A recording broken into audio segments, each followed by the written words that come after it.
ঋণখেলাপি ও দুর্নীতিবাজদের মন্ত্রী এমপি বানিয়ে কি করে দুর্নীতির টুটি চেপে ধরা যায়, এমন প্রশ্ন করেছেন জামায়াতে ইসলামের আমির ডক্টর শফিকুর রহমান।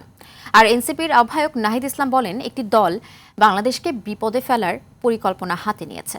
12ই ফেব্রুয়ারি হবে আধিপত্যবাদের বিরুদ্ধে ন্যায়ের পক্ষে ভোটের গণজোয়ার। সকালে বাড্ডায় 11 দলীয় জোটের প্রার্থীর সমর্থনে নির্বাচনী জনসভায় এসব কথা বলেন তারা। রিপোর্ট করছেন Zahid Rahman. RFL gas stove hassle free auto ignition নিশ্চিত করে ঝামেলাহীন রান্না। আরএফএল গ্যাস স্টোভ, নিরাপদ ও ঝামেলাহীন। বাড্ডা ডিআইটি প্রজেক্ট মাঠে 11 দলীয় ঐক্য জোটের নির্বাচনী জনসভায় জাতীয় নাগরিক পার্টি এনসিপির প্রার্থী নাহিদ ইসলামের হাতে শাপলাকলি প্রতীক তুলে দিয়ে এলাকাবাসীর কাছে ভোট চাইলেন জোট নেতারা।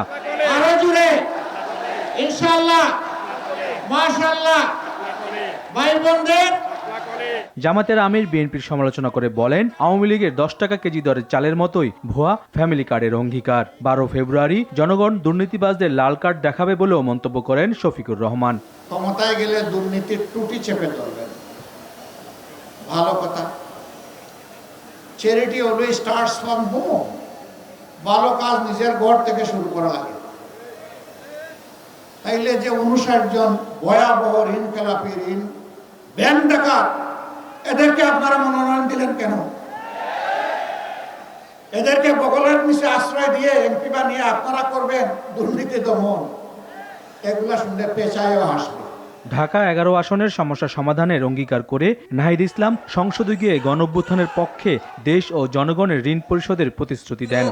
আমরা দেখতে পাচ্ছি বাংলাদেশে যে আরেকটি দল রয়েছে যারা বাংলাদেশকে বিপদগ্রস্ত করার পরিকল্পনা নিয়ে গেছে, সেই প্ল্যান পরিকল্পনাকে আমাদেরকে পরাজিত করতে হবে। আগামী 12ই ফেব্রুয়ারি বাংলাদেশকে দখলদার মুক্ত, আধিপত্যবাদ মুক্ত, সন্ত্রাস মুক্ত করতে হবে। আগামী 12ই ফেব্রুয়ারি বৈষম্যহীন, চাঁদাবাজ, দুর্নীতিমুক্ত বাংলাদেশ গড়তে 11 দলীয় জোটকে বিজয়ী করতে সকল ভোটারদের ঐক্যবদ্ধ হওয়ার আহ্বান জানান জোট নেতারা।